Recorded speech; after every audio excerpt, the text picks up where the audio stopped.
Como siempre, nuestra más cálida bienvenida a una tertulia toluqueña más, la segunda de este año y también la segunda en esta administración municipal que recientemente ha tomado el cargo de nuestro gobierno municipal. Agradecemos la presencia de la licenciada Cecilia Portilla, directora de Cultura, y esta tarde estoy seguro que vamos a tener una serie de gratos recuerdos que han trascendido en la historia de nuestro país.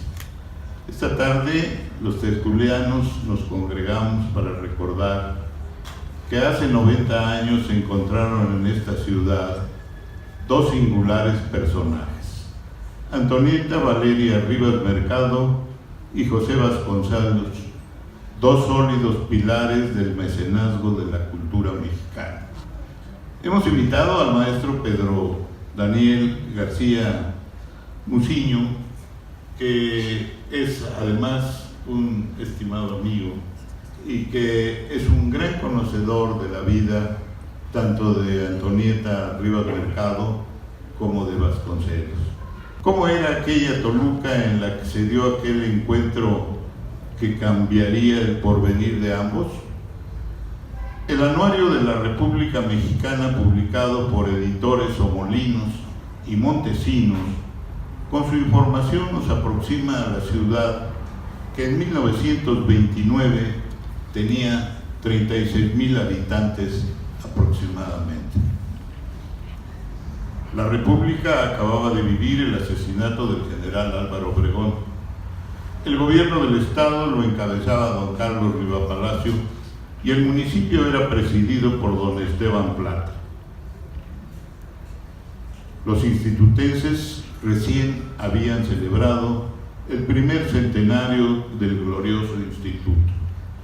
Toluca era una ciudad de reducida perimetral que años atrás Vasconcelos, siendo apenas un niño, había conocido debido a la breve estancia de su fragmentada familia, cuando el padre trabajaba en el norte del país y la madre con los hijos se desenvolvía, no sin cierta adversidad, en esta ciudad recoleta. Los periódicos que circulaban en Toluca eran El Eco, La Nación y Las Noticias, dirigidos respectivamente por Juan Valle, Rafael Martínez y Ángel Valle. La línea camionera México-Toluca, cuya terminal en la Ciudad de México se localizaba frente a la estación Colonia, donde salía el tren para Toluca precisamente, estaba en la esquina de Plaza del Ferrocarril con la Segunda Calle de Madrid y ofrecía sus servicios entre una ciudad y otra, con una duración de 2 horas y media en camión al precio de 2 pesos y en turismo en 1 hora y media al precio de 4 pesos. En ambos casos, el precio era por el viaje redondo y con vigencia de 30 días.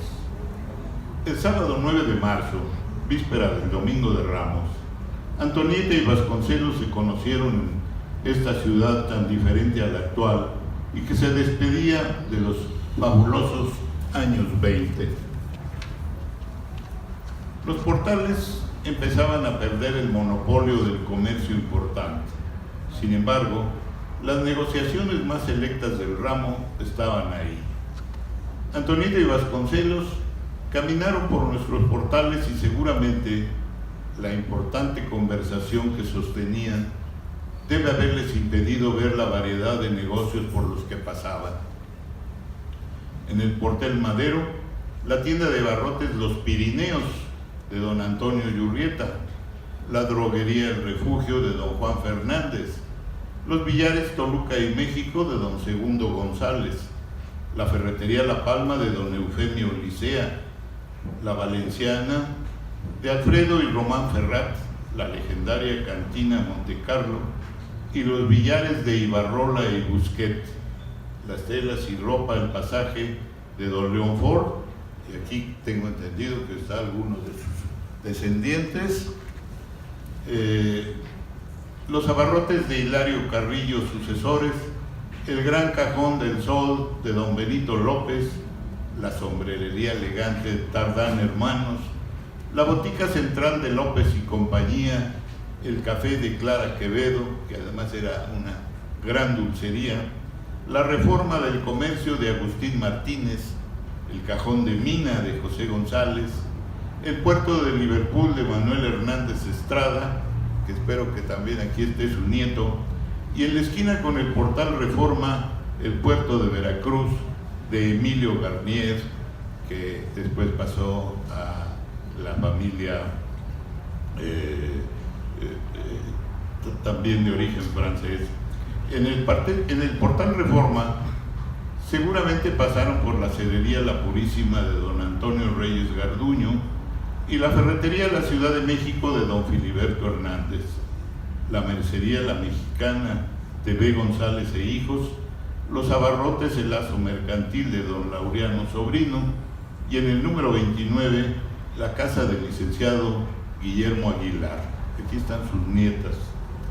En el portal Constitución indudablemente pasaron por la tienda de ropa La Última Moda de Checa Hermanos, el bazar de Antonio Sánchez, el comercio de Domingo Canán, los latinos de Anselmo Morán, la sastrería All England de don Marciano Reynoso, la peluquería de don Agustín Alanís, la gran miscelánea de Ocampo y compañía RL y la zapatería La Moda Elegante de los hermanos Arriaga. Mención especial merece el gran hotel que administraba don Francisco García Gutiérrez y el cual se localizaba en el número 5 del portal Constitución, espacio de aquel histórico encuentro del que hablará nuestro invitado. No quiero seguirlos cansando con esta plataforma de despegue, pero creo que era bueno comentar cómo era esa Toluca, que seguramente ninguno de los comercios de la actualidad tiene parecido con aquello. Empecemos por Antonieta. Antonieta Rivas Mercado, escritora, mecenas y promotora del arte, mujer que rompió paradigmas de su tiempo y legó un espíritu de entrega por la cultura y el arte para transformar a nuestro país. Nació el 28 de abril de 1900 en la Ciudad de México. Es sin duda alguna considerada una pieza esencial para entender la reconstrucción cultural de México en las primeras décadas del siglo XX. Hija del afamado arquitecto Antonio Rivas Mercado, célebre por edificar la columna de la Independencia, pero también otras obras emblemáticas del Porfiriato, como la Hacienda de Chapingo, el Teatro Juárez de la ciudad de Guanajuato, y poco conocido, y ahora que se está ocupando de nueva cuenta como oficina, buena parte de los salones del Palacio Nacional fueron decorados por el arquitecto Rivas Mercado durante el Porfiriato. Fue una niña precoz y audaz. Recibió una educación de avanzada y mostró un talento natural desde muy pequeña para las artes. Talentosa y decidida, lo mismo, es algo que sabemos mucho, fundó la Orquesta Sinfónica Nacional y su patronato, impulsó un teatro de vanguardia, el célebre Teatro Ulises, respaldó a la generación de los contemporáneos, editando sus primeras obras y participando también activamente como escritora en el movimiento que ellos proponían. Y desde luego apoyó la aventura vasconcelista en 1929. Pionera en la forma de entender a la mujer mexicana y dotada de una pluma exquisita que conocemos gracias a textos publicados o algunos inconclusos, cartas como las que le dirige al pintor Manuel Rodríguez Lozano, con quien entabla un epistolario digno de la mejor literatura, y el famoso diario de Burdeos, su último diario, que por azares del destino, y aquí hay algunos protagonistas de ello, está resguardado en Toluca, en nuestra universidad. Apasionada y controvertida, es sin reparo una de las mujeres más importantes de la historia de México, cuya vida desafortunadamente aún convive entre el desconocimiento y la leyenda, incrementado sin duda alguna por su fatídico desenlace a los 30 años al suicidarse en la Catedral de Notre Dame en París. Reconocida también por el bestseller A la sombra del ángel de Sonora Catherine Claire y el esfuerzo de familiares y seguidores que hemos buscado sacarla del misterio, sacar del misterio su existencia, por lo que tenerle presente esta tarde, como la pueden observar en algunas de las imágenes que comparto, es siempre una oportunidad para valorarla y conocerla más. Algunas de las imágenes que veíamos, mira, si nos regresas 2 láminas atrás, solo para una más. Una de las primeras imágenes de Antonieta, a los 3 años, la vemos en el ángulo superior izquierdo. Después una imagen de su primera comunión. La imagen está un poco cortada, pero en el otro extremo Antonieta lista para bailar. Desde pequeña tuvo grandes habilidades para la danza. Incluso en Europa, cuando acompaña a su papá a la fundición de las esculturas del Ángel de la Independencia, toma clases de danza y dicen que se quede. Al final decide regresar a México. Una de las imágenes más célebres en el lado de abajo, una vez es poco conocida, su boda en la famosa casa de Héroes 45, y otra imagen que es de la misma época, tenía 17 años en la última, que también va mostrando su temperamento, porque la vemos contrario a los cánones de la época, pues muy despeinada, no necesariamente ataviada como hubiera sido lógico en un retrato. En la parte de arriba la vemos con su esposo, con Albert Blair, y con su pequeño hijo, Donald Antonio Blair Rivas Mercado. Vale la pena decirles, y creo que algunos que hoy nos acompañan estuvieron hace 10 años, andaba por aquí en Toluca, cuando se inauguró la exposición Recuerdos de Eternidad sobre Antonieta en el Museo Gutiérrez. Ellos vinieron, la familia Rivas Mercado, a Toluca, y bueno, pues tuvieron la experiencia de ver también que había muchos seguidores de esta familia. La famosa casa de Héroes la que vemos en la esquina, con ese pórtico que también hace un año se abrió al público después de 10 años de restauración. Abajo podemos ver a Antonieta en Venecia, y en el otro extremo a veces hay confusiones, no aparece su mamá, son todos los hermanos Rivas Mercado, Alicia, Matilde, Mario y la propia Antonieta, y desde luego en el centro ya con Donald mucho más grande, con un vestido muy de la época, estamos ya en los años 20, esta famosa imagen de Tina Modotti que le toma a Antonieta con este corte de cabello que sin duda en aquellos tiempos podía generar hasta escándalo. Avanzamos. Comparto también aquí algunas imágenes, todo esto como siempre con la cercanía que tenemos de la Fundación Rivas Mercado, que nos facilita su acervo, nadando en el lago de Chapala, visitando los mercados, en un auto de todo lujo, la podemos ver en medio con su chofer, siempre también un tema distintivo, con Donald también, lo vemos en otro de los extremos, con su hermana y con el arquitecto, un hombre de casi 2 metros de altura, el oso le decían al arquitecto Rivas Mercado. Dicen que no le gustaba platicar y que para evitar hacer la plática en las recepciones oficiales siempre buscaba con su buen ojo las sillas más destartaladas, por la pena tuvieran que irse y así se evitara la plática. Y en el centro están los contemporáneos, vemos a varios de la generación, ahí está Javier Villarruti en uno de los extremos, el mismo Andrés y esposa, Rodríguez Lozano, Antonieta, y el pequeño niño era Donald Rivas Mercado.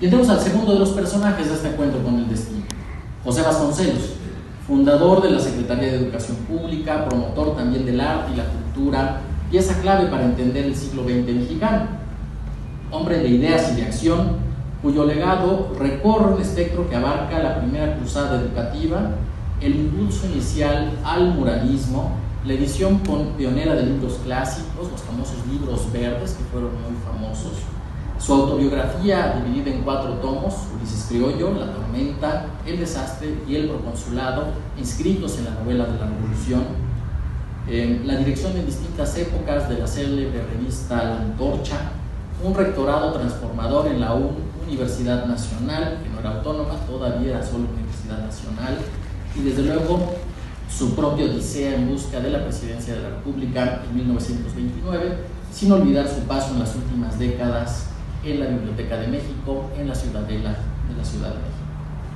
Vasconcelos vivió su vida con intensidad, como una antorcha prometeica que iluminó con fuerza momentos cumbre de nuestra nación, especialmente en materia educativa. Sin duda,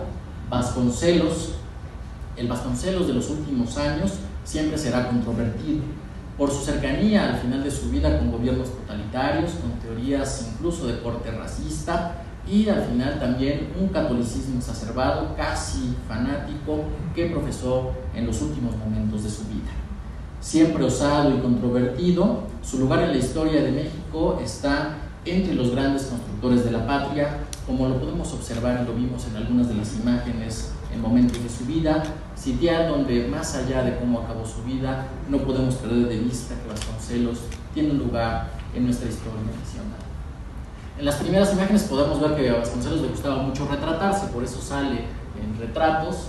No me regresaría, pero aquí comparto algunas imágenes del archivo del INAH donde lo podemos ver en uno de sus mejores momentos como ministro, como secretario de Educación, el primer secretario de Educación que tuvo este país, y bueno, con niños, encabezando con el presidente Álvaro Obregón. Por allá hay una imagen donde aparece con Gabriela Mistral, que está aquí en la parte baja, con Diego Rivera en la parte inicial del movimiento del muralismo, y bueno, sin duda Vasconcelos es un referente inevitable para entender la construcción cultural del siglo XX mexicano y su gran campaña educativa.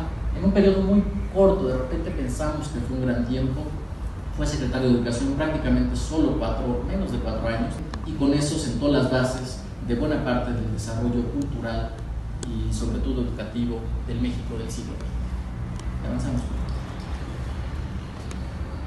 Entremos a la campaña del 29. Como siempre, el maestro Novo Generoso ya nos hizo un escueto, pero no por ello menos erudito, repaso de cómo era esta Toluca de 1929. Por favor, si avanzamos un antes. Como es conocido, tras el asesinato del presidente electo en aquel momento, Álvaro Obregón, en julio del 28, tuvo que convocarse elecciones extraordinarias que para tal caso se celebraron en noviembre de 1929, previo al interinato del presidente Emilio Portes Gil. Al mismo tiempo se sucedió la fundación del Partido Nacional Revolucionario, que acaba de cumplir 90 años, y un proceso electoral colmado de irregularidades y conflictos dentro de un país eminentemente rural, donde competían por el nuevo oficialismo del PNR un prácticamente desconocido Pascual Ortiz Rubio. Déjenme abrir un paréntesis: cuando gana la presidencia es el último presidente de México que renuncia a la presidencia en 1932. Desde ahí hemos tenido una continuidad sin interrupciones, cosa que otros países como Estados Unidos no la tienen. Nixon renuncia en los años 70, pero el presidente Ortiz Rubio incluso después fue objeto de mofas. Estamos hablando del inicio del callismo, del maximato, donde el jefe máximo, el general Calles, no se reelige para que no le pasara lo que Obregón y que terminara muerto, pero pues pone a algunos presidentes peleles, se les decía en esa época, y particularmente con don Pascual fueron muy agresivos en sus comentarios. Estaba el chiste de aquí vive el presidente, pero el que manda vive enfrente, en alusión a que uno vivía en Chapultepec, pero el otro vivía en su casa hacia la zona que hoy sería de Polanco, y el más grave de todos, que le decían el presidente Nopalito, pues por la secreción que los nopales generan, que era bastante caposo. La misma campaña, por cierto, fueron muy agresivos, no lo puse, pero lo comento aquí. El lema de la campaña, de los distintos lemas de la campaña de Vasconcelos, era: si son puros sus anhelos, vote usted por Vasconcelos; si es usted un animal, vote usted por Pascual, ¿no? Eran muy duros en ese momento, y bueno, pues tan complicado fue que cuando toma posesión el presidente Ortiz Rubio, le disparan saliendo de Palacio Nacional. Ahí termina herido, pudo haber muerto ahí de inmediato, hubiera sido sí presidente ya constitucional, porque ya había tomado protesta, pero le disparan.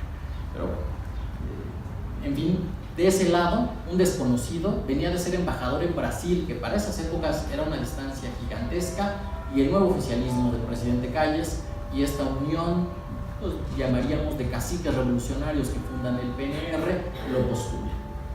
Y por el otro lado, había un movimiento fuertemente universitario, citadino, heredero sin duda del maderismo, encabezado por el intelectual y exministro de Educación José Vasconcelos. ¿Por qué quiero enfatizar el tema de citadino? Porque García Diego, que fue presidente del Colmex, investigador de esta época, insiste que aunque idílicamente quisiéramos que Vasconcelos hubiera ganado, las mismas condiciones, aunque hubiera habido hasta el INE y las hubieran organizado y hubieran sido total y absolutamente democráticas, las condiciones del país no hubieran permitido que Vasconcelos ganara. La fuerza de Vasconcelos estaba en las ciudades, y en ese tiempo las ciudades era la Ciudad de México. O sea, realmente en términos de fuerza, tanto en población como de una muy incipiente clase media, y era muy difícil que en el resto del país, que como todos ubicamos era eminentemente rural, controlado por distintos grupos políticos, caciques posrevolucionarios, que eran los que tenían lo que hoy se diría comúnmente la maquinaria, y hubieran hecho imposible el triunfo del propio Vasconcelos. Sin duda, el gran eco de la campaña de Vasconcelos se desprende de que, estando en la Ciudad de México, donde todo hace mayor resonancia, pues evidentemente resultaba ilógico que frente a un desconocido, el gran secretario o ex secretario de Educación pues pudiera perder la presidencia. También cometieron muchos errores, los platicaré más adelante, pero fue un elemento interesantísimo de este choque de dos formas en aquel momento de ver el país, y que esa derrota marcaría la vida de todos los personajes que involucraron. Así, cuando la campaña de Vasconcelos en el año 29 llegaba a un momento culmen tras recorrer varias partes del país para proponerse entrar a la Ciudad de México, una visita que a parecer de sus protagonistas impondría el termómetro para medir la efervescencia que realmente despertaba el movimiento vasconcelista hacia la presidencia, y por ello, lo voy a decir sin ningún tono peyorativo, fue Toluca justo un momento de paso, donde una escala previa, donde Vasconcelos pasó antes de su ingreso a la Ciudad de México. A diferencia de sus años mozos, ya lo refirió un poco el maestro Novo, donde Vasconcelos vivió y estudió en Toluca durante finales del siglo XIX, y que quien busca acercarse a leer el Ulises Criollo, las páginas sobre Toluca son auténticamente memorables. Nada más que necesitamos tener una gran apertura, porque es muy crítico con nuestra ciudad.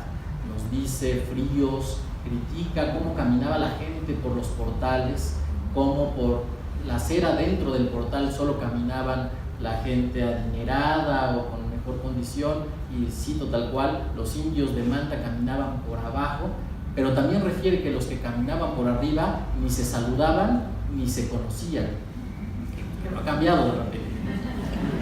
Y hay una frase maravillosa donde dice que somos tan fríos como nuestro clima, encerrados detrás de nuestras vidrieras criticando a los vecinos. Eso tampoco ha pasado. En fin, Vasconcelos vive un tiempo aquí, no es el momento de esta charla, pero sin duda fue muy interesante el pequeño tiempo que estuvo en Toluca. Para él fue muy significativo, y destaca sobre todo, o por sobre todo antes de irse, su gran gusto culinario. Lo que más le gusta de Toluca, y por eso están aquí en la parte de enfrente, son los dulces típicos de Toluca, que lo platicará en esa anécdota, y después será protagonista del encuentro con Antonieta, que vamos para allá. Dijo Vasconcelos entonces: en esta ocasión pasaría muy poco tiempo bajo la cordillera de nuestro volcán. Sin embargo, durante esta breve permanencia se cruzaría por coincidencia y en medio de la cotidianidad de una tranquila y provinciana Toluca. En esa mañana del 9 de marzo del 29 se cruzarían las vidas de Antonieta Rivas Mercado y José Vasconcelos en un encuentro casual, y que al deleite de nuestros tradicionales dulces atestiguará e iniciará una pasión inigualable que enmarcaría la vida de estos históricos personajes. Reitero la campaña. Con seguridad, Vasconcelos considera Toluca una escala más en su trayecto rumbo a la capital del país. Refiere que incluso que la ciudad no representaba un punto vital para su programa electoral. Incluso coloca en algún momento que propiamente de la campaña o de propaganda no se ocupó porque era inútil. Toluca era, en el pequeño lugar frío, habitado en su mayoría por empleados del gobierno, por hacendados temerosos que se coluden con el poder. Vanas habían sido las exhortaciones de los muchachos del comité organizador. Esto viene de su autobiografía del proconsulado, y así es como abre su presencia en Toluca. Ya en el mismo texto nos explica que el mismo Instituto Literario y los colegios que durante su gestión como secretario lo recibían con emoción, ahora mostraban cautelosa distancia. Incluso recibió aquí en Toluca la visita de un familiar suyo, que él lo escribe en el texto, un ex primo y ex amigo, la loquita hasta de su familia, llamado Eduardo Vasconcelos, que refiere Vasconcelos que era el secretario de gobierno del gobernador Riva Palacio, cuya plática hostil termina en un distanciamiento inevitable entre ambos. Y ahí compartimos algunas imágenes, no tenemos exactamente del año 29, pero estamos en el contexto de esta ciudad. Y bueno, por aquí aparece hasta el mismo salón donde nos encontramos en la parte baja, el mismo palacio municipal, que sí ya existía para ese 1929. Su cuartel general, como en prácticamente todas las ciudades que visitaba, era el hotel principal de la localidad. Y en el caso de Toluca, como ya lo dijo el maestro Novo, fue el Gran Hotel, ubicado hoy en lo que hoy es el Andador Constitución, dentro de nuestros portales. Permítanme hacer un paso al presente. No lo comentó el maestro Novo, pero en nuestras charlas lo referimos y lo quise reservar para este momento. Un sitio hoy prácticamente irreconocible, porque justamente hace muy poco, recientemente diríamos, su arquitectura sufrió una mutilación más, de esas que acostumbramos los toluqueños con nuestro patrimonio, al volverle locales, que seguramente no lo podemos ver, pero lo coincidimos el maestro Novo y su servidor, seguramente trastocaron el bello patio interior que tenía este hotel. Tras el fracaso de un centro joyero que duró algunos pocos años, ahí estaba este centro, lo que era el Gran Hotel, dejándonos hoy como único vestigio la base del asta bandera que se puede observar desde el propio Andador Constitución, en uno de los pocos portales que tiene un balcón de un balcón sí, con 3 ventanas, y que está corrido y que podemos observar esta asta bandera, porque en algún momento incluso fue sede del gobierno. En otro momento les pude haber dicho que estaba a un costado del famoso restaurante Las Ramblas, pero este también ya desapareció para dar paso a una tienda de conveniencia asiática, que nada tiene que ver con las tiendas que nos platicó el maestro. Volvemos a 1929. En este sitio los partidarios de Vasconcelos planeaban con mucho énfasis su llegada a la Ciudad de México. No está claro en este punto si la capital mexiquense, por cierto no ocupaban ese gentilicio, pero si la capital del Estado de México fue sede de un mitin propio encabezado por Vasconcelos o solamente se limitó a recibir seguidores. En el cuarto tomo de su autobiografía, El Proconsulado, la descripción es sin duda bastante escueta. Sin embargo, no es descartable que un mitin pudiera haberse realizado en la plaza principal, aquí enfrente de nosotros, bastante cambiada, pero aquí, o incluso en algún cine local, que era como se acostumbraba a realizar la campaña en aquel entonces, cobrándole a la gente por entrar a los mítines políticos. Particularmente así fue la campaña de Vasconcelos. Lo que el mismo Vasconcelos relata es la trascendencia del encuentro con Antonieta. Con detalle refiere cómo, y hay una foto de fondo del Andador Constitución, el vestíbulo del hotel se tornó luminoso cuando me la presentaron. Así lo escribe Vasconcelos. Ella, a quien llamaría Valeria, como ya citó, su tercer nombre, y el que a veces se preciaba de usar como seudónimo, llegó a Toluca acompañada de su Estado Mayor de artistas, entre ellos el propio Manuel Rodríguez Lozano y Andrés Enestrosa.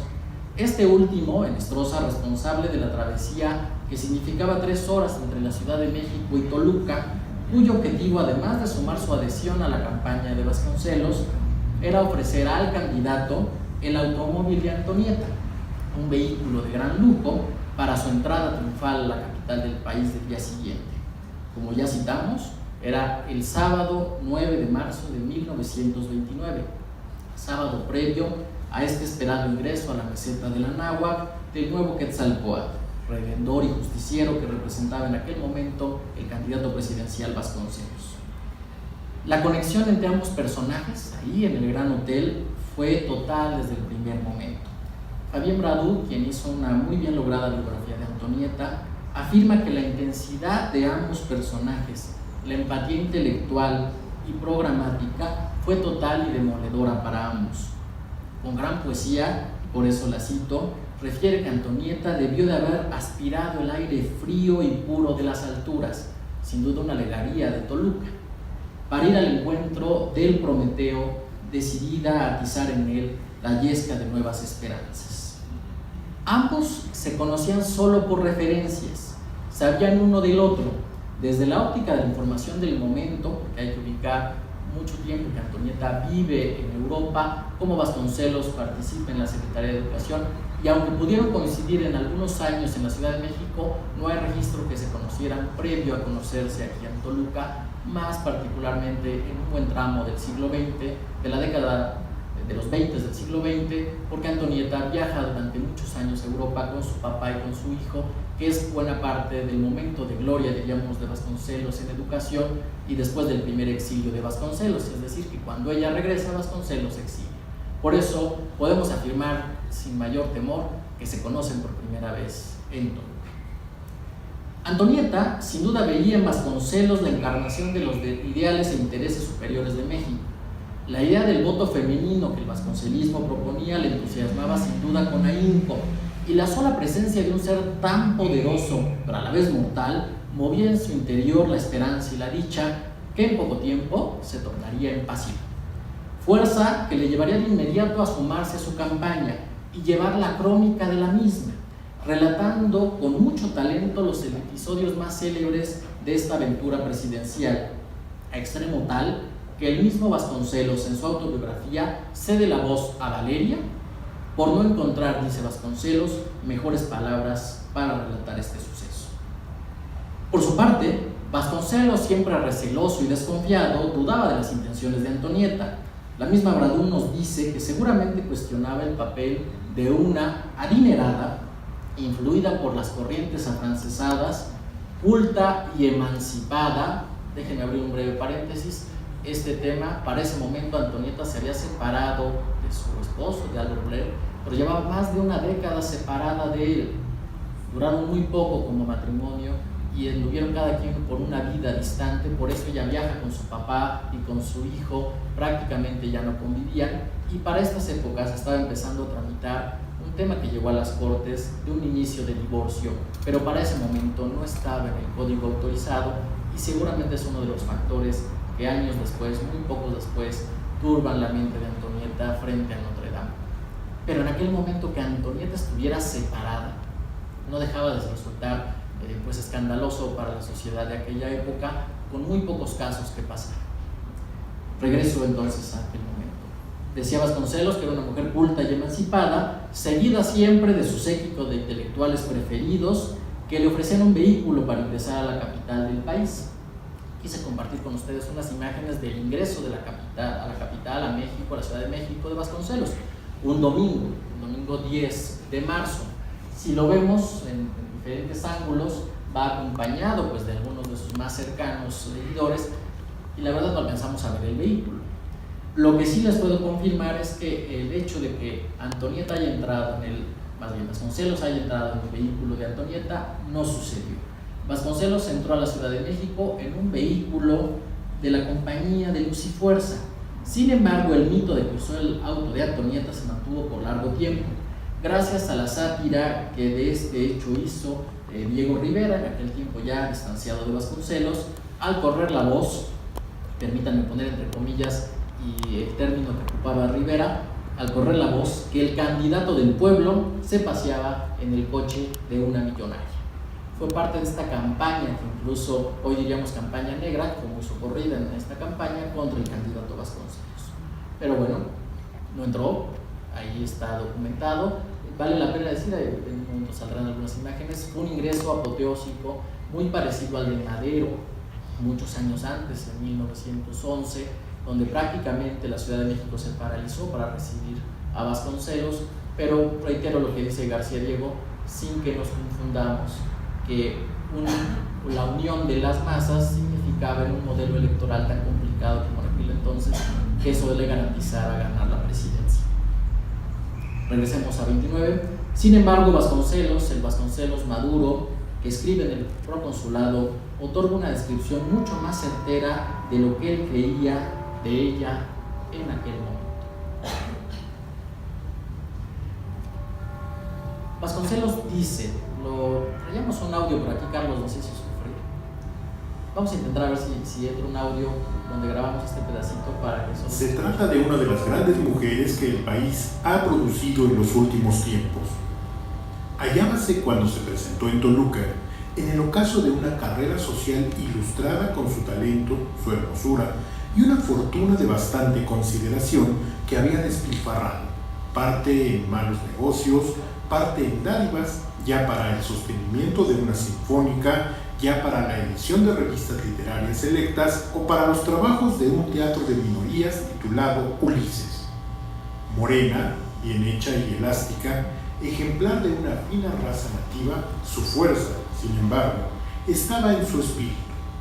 De ojos grandes, comprensivo, conversación atrayente, seducía, no obstante, cierta ironía escéptica.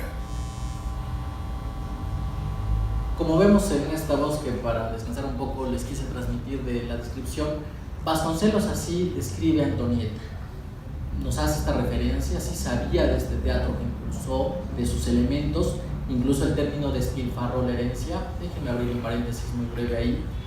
Antonieta hereda, más bien no hereda, es la albacea de la cuantiosa herencia de su papá, del arquitecto Rivas Mercado, al momento de su muerte, lo cual no deja de generarle problemas entre familia, como sucede con las herencias.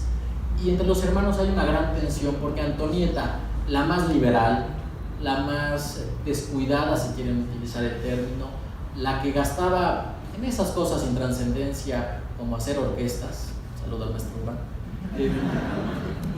pues cómo iba a ser la que administraba la fortuna de la familia. Y eso les generó una gran tensión como familia, que también es uno de los elementos que sin duda contribuye a la decisión de Antonieta unos años después. Y efectivamente, sí, gastó. Hay mucha leyenda en torno a este tema. Retomo la orquesta. Cuando vio a los músicos en qué condiciones estaban, pues mandó traer a los sastres y que le hicieran trajes a todos, porque no podían presentarse así. Y Carlos Chávez dio el primer concierto de la Sinfónica Nacional con el frac de Mario. Cuenta la familia Rivas Mercado que Mario, el hermano menor, se dio cuenta de que era su frac cuando lo vio ahí sentado en el teatro, porque pues, se lo había prestado sin su permiso, ¿no? Lo sacó y le dijo a Carlos Chávez: te lo pones porque no vas a dirigir así. El tema de la revista Ulises de los contemporáneos es muy valioso. La citaré más adelante, pero Tairea Costa, que ha hecho una gran investigación sobre Antonieta y que acaba de editar sus obras completas, mantiene una hipótesis que yo comparto, de que Antonieta hay que verla no solo como la que pagaba las cosas de los contemporáneos, sino como una más de los contemporáneos, cosa que al tocayo del maestro Novo, pariente le decía, Salvador Novo, no sé si le hubiera gustado mucho, o al propio Villurrutia, que luego a ellos se les olvidó que Antonieta les ayudó al principio y no la volvieron a mencionar casi a lo largo de su vida. Solo Andrés Enestrosa sí hasta el final de sus vidas, pero hay que perder de vista que Antonieta escribía y escribió en la revista Ulises algunos artículos, es decir, era no solo la que financiaba, sino era una gran escritora. Así lo ubica Vasconcelos en sus memorias que escribe años después, ya por ahí en 1939, y creo que la descripción que nos hace también de ella es muy interesante, diciendo que estaba en su espíritu. Se hace notar en los escritos, como vemos, una mutua atracción que se ve coronada en un episodio anecdótico y no por ello menos descriptivo e inimaginable, que involucra los portales de Toluca y desde luego nuestros dulces tradicionales. Al atardecer de ese sábado de marzo, después de comer juntos y continuar entrelazando ideas, conceptos y debates, que vale la pena decir son referidos con gran maestría en A la sombra del ángel, la novela que escribe su nuera Catherine Blair, que relata la posible conversación entre ambos con alusiones relativas a los derechos de la mujer y la esperanza en México que ambos profesaban. El mismo Vasconcelos nos cuenta cómo de inmediato se estableció entre ellos, y lo cito, una inteligencia perfecta entre nosotros. Y una vez concluidos los detalles de la procesión, que ya vimos las imágenes del día siguiente en la Ciudad de México, nos cuenta lo siguiente. Nos fuimos por los portales semidesiertos de la triste Toluca, y no hallando otro obsequio que hacerle, me metí con ella a una de las dulcerías, orgullo postrero del toluqueño, y empecé a pedir naranjas cubiertas, limones azucarados, verdes y transparentes. ¿Para qué quiere usted tanto dulce si no tiene casa en México, Maquillo? Y respondí, no, si son para usted. Y se rió mucho de aquella ocurrencia ingenua. Por la tarde, partió. El propio Vasconcelos en el proconsulado dice que acabando de comer salieron a recorrer, me detengo en la descripción, semidesiertos de la triste Toluca. Era sábado en la tarde. Yo no sé si son semidesiertos los sábados en la tarde, no, muchos de ustedes que nos acompañan, pero en aquella época seguramente si ya se había ocultado el sol, ya estaba haciendo frío, ahora con estos 24 grados que nos sentimos en la playa, pero bueno, En aquel tiempo era una ciudad más fría, sin lugar a dudas, y por eso dice que estaban semidesiertos, casi no hay nada. Y pues Vasconcelos, en un acto de coquetería, quiere hacerle un obsequio, y él mismo dice, no encontrando mejor forma, se metió una de estas alacenas. Tenemos la duda, lo platicaba con Guillermo Garduño y también con el maestro Novo, si pudo haber sido esta famosa alacena de Clarita, que justo me lo platicaba hace unas horas prácticamente el maestro Novo, que acaban de abrir una dulcería en el lugar donde estaba la dulcería de Clarita, que lo que para la época pudo estar.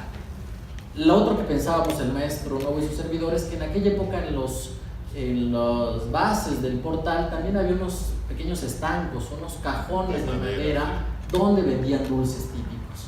Así que en cualquiera de los dos casos, en una alacena más formal como la de Clarita o en estos estancos, fue como Vasconcelos, recordando su infancia, porque es lo que le recuerda mucho de su infancia, le empieza a comprar dulces típicos toluqueños a Antonieta, y permítanme utilizar una expresión totalmente coloquial, se la ligó a través de los dulces toluqueños. En este momento que Vasconcelos comparte la posteridad, cierra bajo nuestros portales y los dulces toluqueños el curso intempestivo de dos almas que con emoción y tras las reservas del inicio comenzaban una aventura que les llevaría de la exultante presencia de un triunfo que deseaban al fracaso, porque fracasó la campaña, la persecución, una gran enfermedad de Antonieta y la distancia de ambos. Durante los meses posteriores, además fue una campaña larguísima, la elección fue hasta noviembre del 29, ambos en los traslados corregirían el tratado de metafísica que escribía Vasconcelos.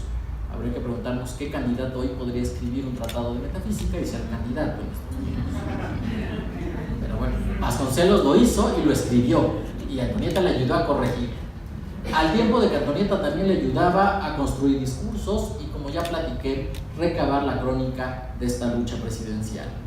Ejemplo preciso es la crónica del mitin que Vasconcelos encabezaría al otro día de estos sucesos en Toluca, en la plaza de Santo Domingo, a un costado de la Secretaría de Educación Pública, que él mismo levantó y que sin duda nos habla con corazón lo que tenía.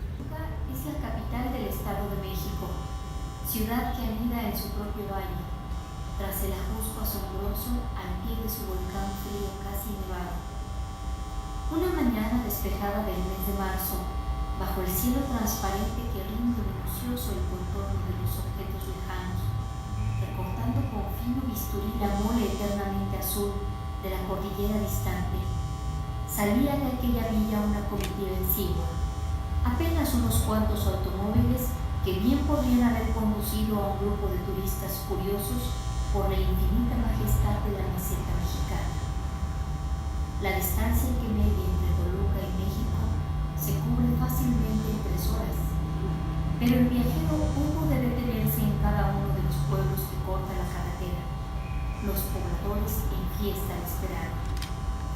Este es el inicio del apartado que se llama En la triste ciudad, donde Luis Escroyo nos platica lo que pasó al otro día, y Antonieta nos abre diciendo que Toluca venía de la capital, que anida de su propio valle, con un volcán frío casi nevado, creo que para esa época tenía más nieve que ahora sin duda, pero me interesa mucho una descripción que hace la misma Antonieta, porque siendo muy poética y vean su gran calidad de escritura, dice, salía de aquella villa una comitiva exigua, es decir, aunque ya éramos mucho ciudad, nos da ese trato pues de villa, ¿no? De una ciudad pequeña.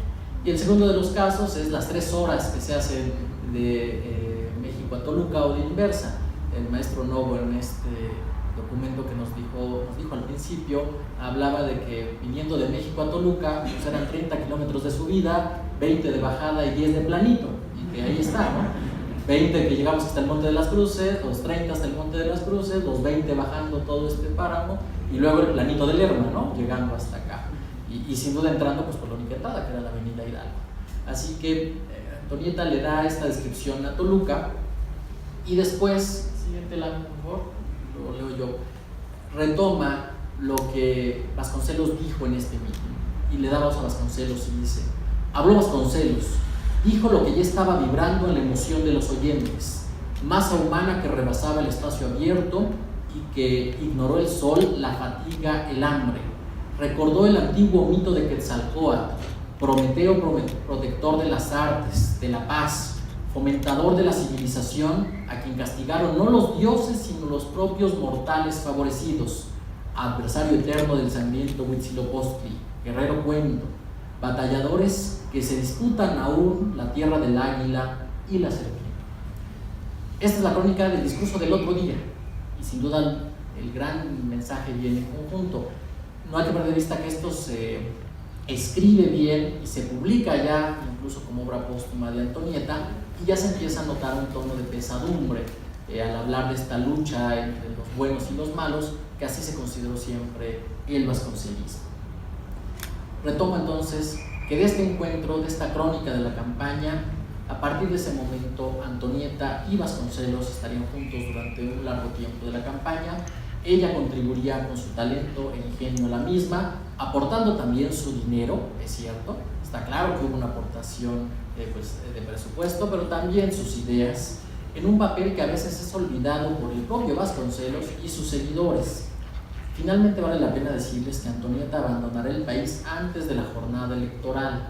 No llega a noviembre, desde finales de octubre se va inicialmente a Nueva York y después estará en California, y el hecho que detona su salida de México es el asesinato del joven Martín del Campo, un joven vasconcelista asesinado en un mitin en San Ángel, se dice que como parte de este inicio de represión hacia el vasconcelismo, y que con este periplo que ella inicia partiendo del país, pues avanzará más adelante. Queda entonces el relato que la mañana del 9 de marzo del 29 Antonieta Rivas Mercado y Vasconcelos se conocen en Toluca. El mismo Vasconcelos nos narra cabalidad del emblemático encuentro, y de este hecho fugaz se desprenden conjeturas e historias aún por descubrir que permitirán mencionar efectivamente el papel de Antonieta en la campaña presidencial, un protagonismo que finalmente le aleje únicamente del papel de cronista, financiera, compañera sentimental, editora, correctora y transcriptora de discursos, que dicho sea de paso, bastante es hacer todo esto. Para valorar la justa dimensión, su participación en una campaña llena de idílicas referencias, pero atestada de vacíos narrativos, especialmente en lo que al papel de Antonieta corresponde. La cita con el destino que significó estas 3 horas de la comunidad de la casa de Antonieta en la calle de Monterrey, en lo que hoy sería la Roma, hacia el hotel principal de Toluca, se resume atrevidamente en la búsqueda de los ideales compartidos de dos personajes que unidos resultaban evidentemente complementarios, pero al mismo tiempo contrastantes. Él, Vasconcelos, un mesía en ciernes, que evolucionó de ser el salvador deseado a casi un ermitaño religioso y fanático de los extremos del siglo XX, y que nunca superó ni su derrota presidencial ni el trágico final de Antonieta. Ella, activista proactiva, que buscaba una causa para motivar su ya complicada vida, un nuevo referente que modificaría las decepciones anteriores causadas por la muerte de su padre, que fue una gran pena para ella, además de los problemas sucesorios que ya les comenté, la terrible relación con su esposo, que les remito a La sombra del ángel para que vean lo complicado que fue su relación.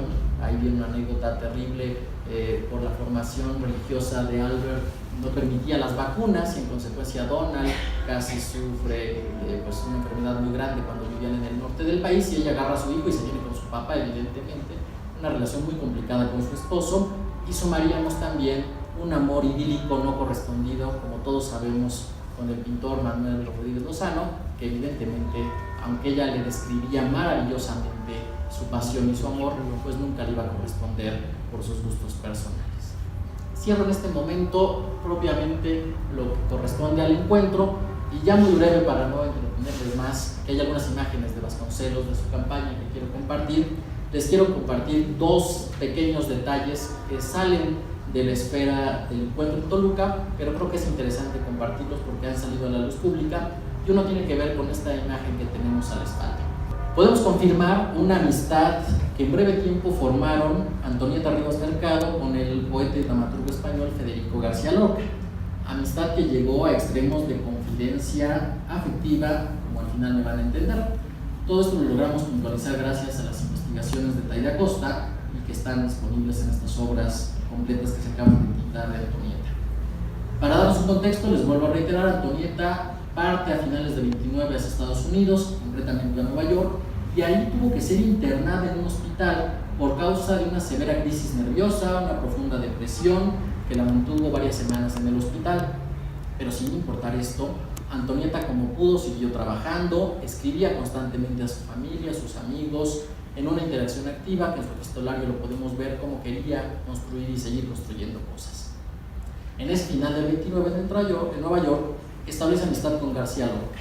En una carta que le remite a Rodríguez Lozano, le describe aquel momento, y la cito: "Está aquí Maroto, un amigo de ellos. Me presentó a García Lorca, quien está pasando el invierno en Nueva York, en Colombia, escribiendo y conociendo la ciudad. Ya es mi amigo". Y la misma Antonieta describe a García Lorca, y la estoy citando a ella. Dice Antonieta: "Es un extraño muchacho de andar pesado y suelto, como si le pesaran las piernas de la rodilla abajo, de cara de niño, redonda, rosada, de ojos oscuros, de voz grata, sencillo de trato, sin llaneza, hondo se le siente vivo, preocupado por las mismas preocupaciones nuestras, pureza, Dios.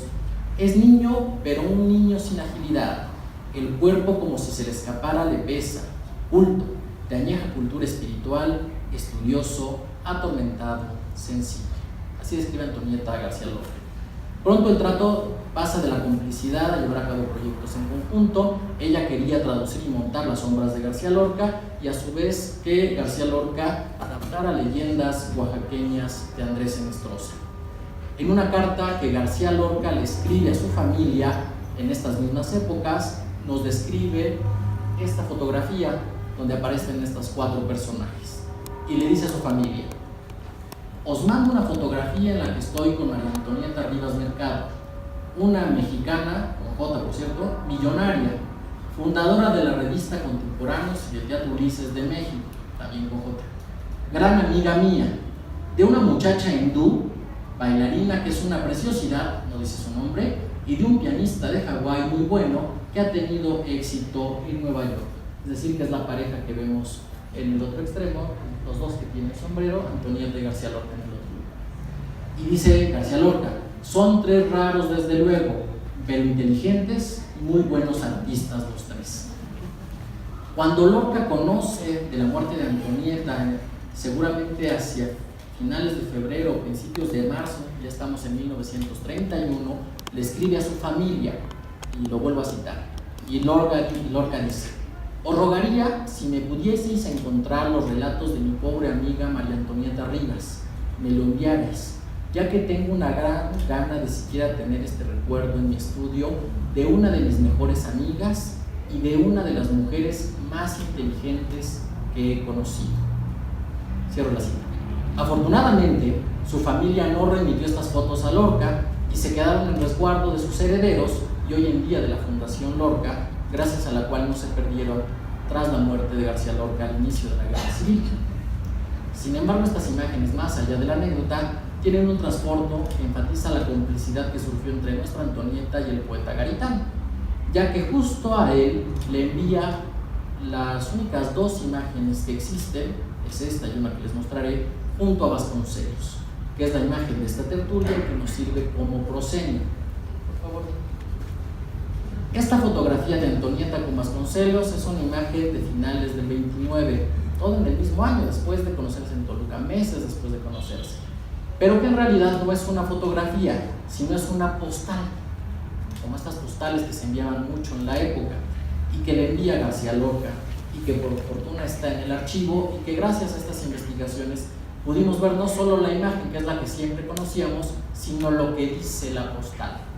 Las letras seguramente no se alcanzan a ver, pero por el diario, por todo lo que se conoce de Antonieta, sin duda es su letra, y el reverso es totalmente revelador, y se los leo.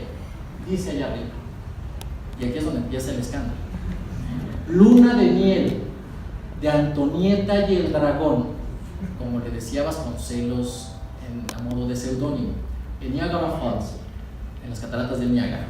El 11 de diciembre, cuenten cuántos meses de marzo a diciembre, 11 de diciembre del 29, y le dice a Lorca: "Este retrato para el archivo secreto, Federico mío, solo usted y nosotros lo tendrán".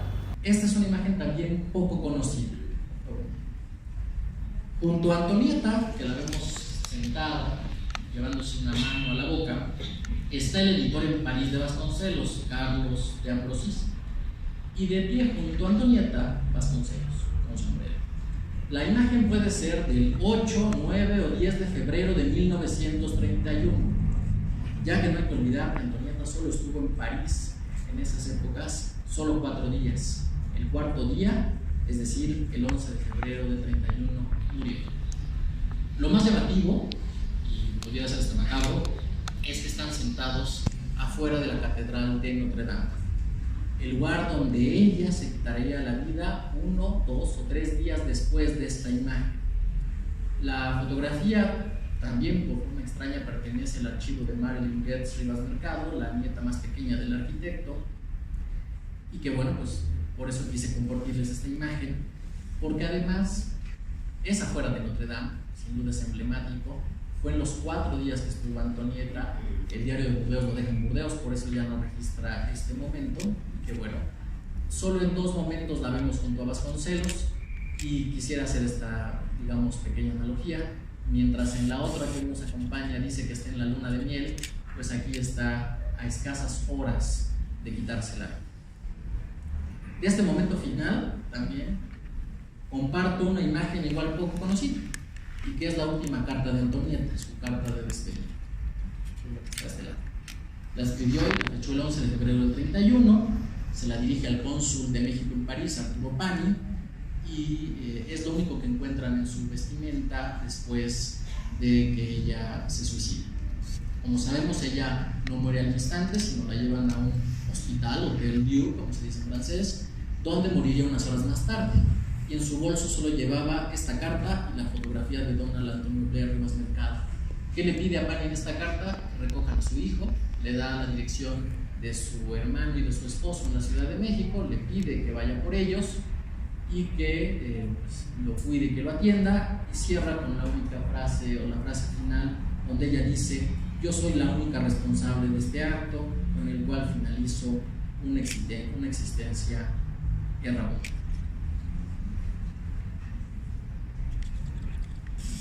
Después de este relato de 29 y estas 2 imágenes que les compartí, no quiero dejar de recalcar que fue en Toluca donde surge esta breve pero tormentosa relación de poco menos de 3 años, los cuales aún envuelven diversas lagunas, pero que poco a poco y gracias a la relación de cartas y diarios podemos conocer hacia dónde se dirigía esta vertiginosa relación, que se ve interrumpida por la muerte de Antonieta, dejando para el futuro una incógnita total del devenir que pudo ser entre ambos y sin duda la vida cultural, política e intelectual del país.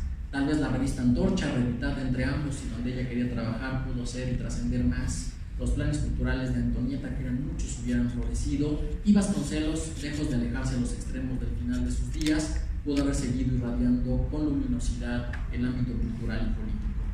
De este final de conversar, compartir y planear, que se cerró en el resonar del arma de Vasconcelos con Antonieta en París y con su eco esplendoroso al interior de Notre Dame, la misma vida de nuestro Prometeo mexicano encarnado en Vasconcelos se hirió permanentemente para perderlo para siempre en sombras que aún inquietas. Ambos pasaron a formar parte de la estela histórica patria en distintos nichos.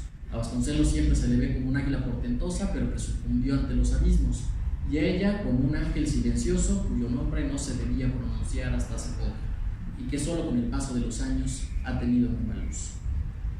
Así, hace 90 años, un suceso en la historia de México ocurrió en nuestra ciudad capital, que conjugándose con un espacio de protagonismo olvidado, 2 actores de su propia vida se cruzaron por un momento para culminar en una hecatombe con resultados insospechados para ambos, para bien y para mal. Fue en Toluca, donde un alma que le puso condiciones al destino se enfrentó a un ser que tras la senda de Ulises transitó por el sendero de una grandeza que tampoco pudo ser.